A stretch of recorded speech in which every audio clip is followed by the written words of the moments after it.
Hello दोस्तों, एक बार फिर स्वागत है भाइयों का चैनल रिएक्शन बाबा में। मेरा नाम है राम और इनका नाम है दीक्षा। तो गाइस, आज जो हम रिएक्शन करने वाले हैं वो बहुत एक अच्छा वीडियो है, मुस्लिम वीडियो है। तो इसका टॉपिक है 11 वर्ष के लड़के ने यहूदी को खामोश कर दिया जब उसने पूछा अल्लाह से पहले कौन था। क्योंकि यहूदी, आप लोगों को पता है, यहूदी और मुस्लिमों में काफी ज्यादा युद्ध हुए हैं, यहूदी काफिर हैं और ये सब है। तो उनमें से किसी ने पूछा था कि अल्लाह से पहले कौन था, तो किसी 11 वर्ष के बच्चे ने उसको चुप करा दिया। ऐसा कोई टॉपिक है। ये वीडियो एक्चुअली हमको एक भाई है, उन्होंने हमको सजेस्ट किया था कि भाई इस पे रिएक्शन करो। दैट्स वाई हम इस पे आज रिएक्शन कर रहे हैं। देखते हैं, कुछ ना कुछ तो इंटरेस्टिंग जरूर होगा, क्योंकि इसका थंबनेल भी कुछ अलग था। यहूदी का मुसलमानों को चैलेंज। यहूदी था, हाँ, उसने ना मुसलमानों को चैलेंज कर दिया। इन दोनों में आपस में हमेशा से कभी बनी नहीं है, काफी लड़ाइयां होती रही हैं। अल्लाह को किसने पैदा किया, जवाब दे दो, मैं मुसलमान बन जाऊंगा। तो यहूदी ने ऐसा बोला है कि मेरा जवाब दे दो, अल्लाह को किसने पैदा किया तो मैं भी मुसलमान हो जाऊंगा। इंटरेस्टिंग सा टॉपिक है, वीडियो देख लेते हैं। आई होप गाइस आप लोगों को वीडियो पसंद आए तो प्लीज जरूर इस वीडियो को लाइक करें और शेयर करें दोस्तों के साथ। फर्स्ट टाइम चैनल पर वीडियो देख रहे हैं तो सब्सक्राइब कर लें। आज के रिएक्शन हम स्टार्ट कर लेते हैं बिना किसी देरी के। Let's play.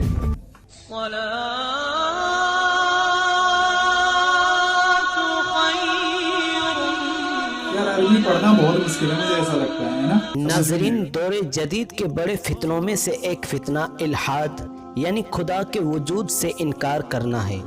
आज के साइंसी दौर में ऐसे लोगों की कमी नहीं है जो अल्लाह ताला के वजूद से मुकम्मल तौर पर मुनकिर हैं और हर बात को अक़ली दलाइल पर परखते हैं और ये दावा करते हैं कि इस कायनात को तख्लीक करने वाला और इसको चलाने वाला कोई नहीं है। लेकिन आपको बताएं कि ये फितना कोई नया नहीं है, बल्कि इसकी तारीख भी सदियों पुरानी है। नाजरीन, आज की वीडियो में आपके साथ एक इल्हाद का ऐसा ही वाक़या शेयर करेंगे कि जब अल्लाह के वजूद से इनकारी एक शख्स ने मुसलमानों के सामने चंद सवालात रखे कि अल्लाह से पहले क्या था और अल्लाह को किसने पैदा किया। लेकिन उस वक्त जब बड़े बड़े उलमा कश्मकश में मुब्तला थे तो फिर अल्लाह ताला ने सिर्फ एक 11 साल के बच्चे के ज़रिए उस शख्स को कैसे जलील और रुस्वा करके रख दिया। नाजरीन, हमारे आका नबी आखिरुज़्ज़मा हज़रत मोहम्मद सल्लल्लाहु अलैहि वसल्लम जानते थे कि आने वाले ज़मानों में ये फितना ज़रूर सर उठाएगा।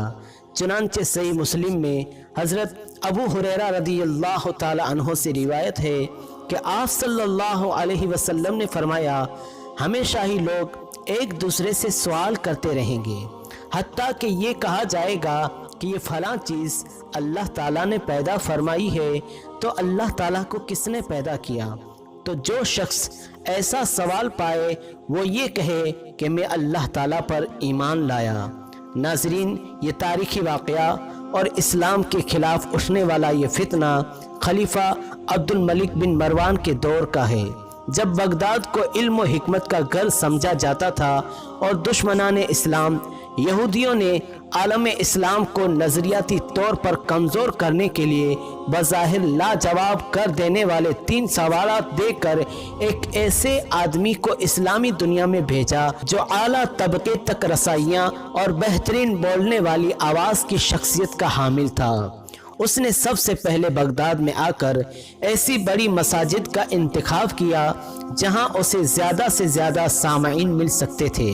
फिर उनके सामने अपना पहला सवाल रखा कि खुदा से पहले क्या था, जिसका जवाब न तो आम आदमी बल्कि आइमाए मसाजिद जो बखूबी दीनी तालीम से आगाह होते थे वो भी ना दे सके। मुख्तलिफ मसाजिद में जाकर ये फितना फैलाने के बाद उसने मदारिस का रुख किया और हर किसी को अपने सवाल से लाजवाब करता गया।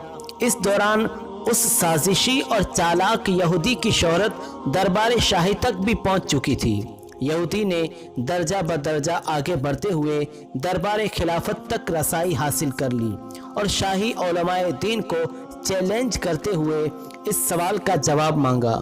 लेकिन बदकिस्मती से कोई आलिम दीन उसके सामने लब कुशाई न कर सका। खलीफा अब्दुल मलिक बिन मरवान, जो कि खुद एक बहुत बड़ा आलिम था, اس کو اس واقعے سے بہت رنج ہوا۔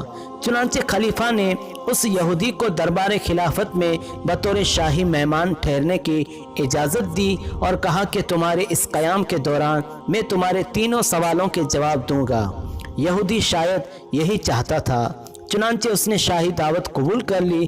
خلیفہ وقت نے ایسے علماء کی تلاش کا حکم دیا جو اس کے سوالات کے جواب دے سکیں، جو مناظرے کے فن پر قادر ہوں اور مضبوط دلیل لا سکیں، لیکن بدقسمتی سے کوئی عالم دین اس کی امیدوں پر پورا نہ اتر سکا اور یکے بعد دیگرے تمام شاہی علماء شکست خوردہ انداز میں سر جھکائے واپس چلے جاتے رہے۔ خلیفہ وقت اگرچہ تکلیف میں تھا لیکن مایوس نہ ہوا۔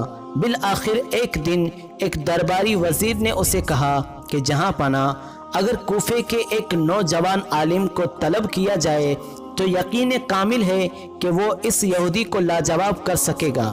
خلیفہ اس شخص کی عمر جان کر قدرے پریشان ہوا کہ اس وقت جہاں دیدہ علماء جن سوالوں کا جواب نہ دے سکے ان کا جواب ایک نوجوان کیسے دے سکے گا۔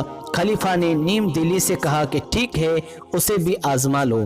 شاہی اہلکاروں کو کوفہ روانہ کر دیا گیا۔ اہلکاروں نے حضرت نعمان بن ثابت، جو کہ بعد میں امام اعظم ابو حنیفہ رضی اللہ تعالی عنہ کے نام سے مشہور ہوئے، ان کے دروازے پر جا کر دستک دی اور اپنا آنے کا مقصد بیان کیا۔ امام ابو حنیفہ رحمۃ اللہ علیہ نے اپنی والدہ محترمہ اور استاد سے اجازت لے کر دربار شاہی جانے کا فیصلہ کیا اور وہاں پہنچ کر وہ اس شخص جس نے اسلامی دنیا اور خاص طور پر خلیفہ وقت کی نیند اڑا رکھی تھی اس کو سر کرنے کے لیے اگلے روز دربار سجایا گیا۔ چنانچہ جب وہ یہودی انتہائی تکبر کے ساتھ خلیفہ کے ساتھ کرسی پر بیٹھا اور پھر چند ہی لمحوں کے بعد ایک نورانی چہرے کے حامل ایک نوجوان چپکے سے آ کر درباریوں میں بیٹھ گئے، خلیفہ نے روایت کے مطابق سوال و جواب کا سلسلہ شروع کرنے کا حکم دیا۔ اس یہودی نے اپنے مخصوص متکبرانہ لہجے میں کہا کہ بتاؤ خدا سے پہلے کیا تھا؟ ابھی وہ اتنا ہی کہہ پایا تھا کہ امام ابو حنیفہ رضی اللہ تعالی عنہ نے اسے روکتے ہوئے کہا کہ تم سوال کرنے والے ہو اور میں جواب دینے والا، یعنی تم مانگنے والے ہو جبکہ میں عطا کرنے والا۔ اور اس کے بعد آپ نے خلیفہ سے درخواست کی کہ دینے والے کے منصب کا لحاظ رکھتے ہوئے میری نشست کو اس کے ساتھ بدلنے کا حکم دے۔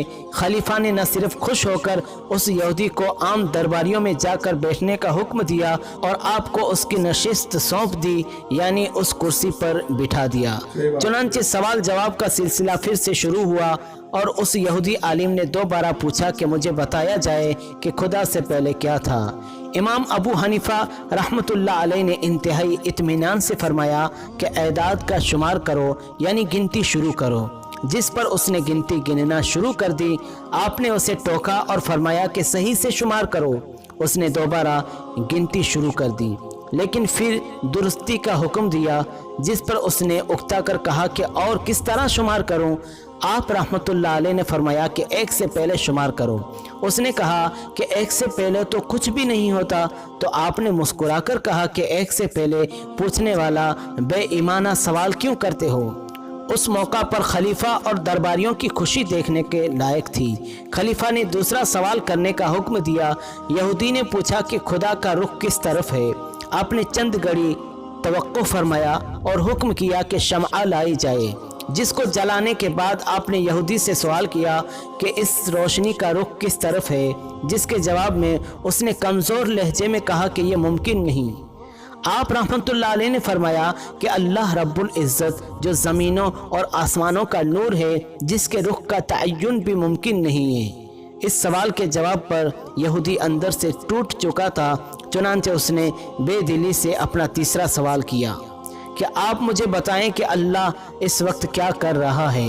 امام ابو حنیفہ رحمۃ اللہ علیہ نے مسکرا کر کہا کہ وہ ایک جہاں دیدہ دماغ کے حامل یہودی شخص کو ایک نوجوان کے ہاتھوں ذلیل کر رہا ہے۔ امام اعظم ابو حنیفہ رحمۃ اللہ علیہ کے ان جوابوں کے بعد تمام درباریوں کے چہرے خوشی سے چمک اٹھے اور یہ فتنہ ناظرین हमेशा हमेशा के लिए खामोश हो गया। नाजरीन, आज की वीडियो का इख्तिताम करेंगे कि अल्लाह ताला ऐसे फितनों से हमें हमेशा हमेशा के लिए महफूज रखे। गाइस, ये वीडियो था, उनके 3 सवाल थे। पहला सवाल यही था कि अल्लाह क्या कर सकता है, तो उन्होंने बताया था कि मैं आप सवाल पूछने वाले हो और मैं जवाब देने वाला हूँ, तो अभी ऐसे मेरा दर्जा ज़्यादा होना चाहिए। तो उन्होंने उसको बोला था कि दर्जा मेरा ज़्यादा बड़ा होना चाहिए तो मुझे उसके लिए एक सीट मिलनी चाहिए। तो जिस पे यहूदी बैठा था तो उस पे वो जो आंसर करने वाले थे वो बैठ जाते हैं, वो इधर खड़े हो जाते हैं। तो पहले सवाल का जवाब उसको मिल गया था कि अल्लाह क्या कर सकता है। अल्लाह 1 मिनट में राजा को रंक बना सकता है, यानी फकीर बना सकता है। जो फकीर था उसको 1 मिनट में ही राजा बना सकता है, तो अल्लाह ये कर सकता है। दूसरा सवाल था कि अल्लाह का रुख किस तरफ होता है, तो उन्होंने समा का एग्जाम्पल दिया था, यानी कि लाइट का और मोमबत्ती का एक तरीके से। तो उन्होंने पूछा था कि इसका रुख बता सकते हो किधर की तरफ है, तो उन्होंने कहा था कि ये पॉसिबल नहीं है। तो उन्होंने कहा था कि ठीक, अल्लाह के साथ भी ये नूर है, तो उनका भी रुख हम लोग नहीं नाप सकते, नहीं बता सकते। और तीसरा सवाल था कि तुम्हारा अल्लाह इस टाइम क्या काम कर रहा है, तो उन्होंने बता दिया कि एक यहूदी को एक नॉर्मल व्यक्ति के जवान से सवाल जवाबों से जलील कर रहा है, तो ये अल्लाह कर रहा है। तो उसको इसके आंसर मिल गए थे। काफ़ी बहुत ज़्यादा इंटरेस्टिंग वीडियो था, बहुत अच्छे से समझ में आया। आई होप आप लोगों को भी अच्छा लगा होगा। तो यार, ऐसी वीडियोस के लिए हमें और कमेंट्स करते रहिए, हम आपके लिए वीडियोस बनाते रहेंगे। बहुत अच्छे से वीडियोस मिलते हैं, हमें अच्छा लगता है, तो प्लीज ऐसे सपोर्ट करते रहें। वीडियो आपको अच्छा लगा है तो प्लीज वीडियो को लाइक करें, और आप चाहते हैं गाइस आपको ऐसे रिएक्शन वीडियो मिलते रहे तो प्लीज चैनल को सब्सक्राइब करें गाइस। तो आज के रिएक्शन हम यही एंड करते हैं, मिलते हैं नेक्स्ट और रिएक्शन में। तब तक के लिए thank you so much for watching. Bye bye guys, see you guys.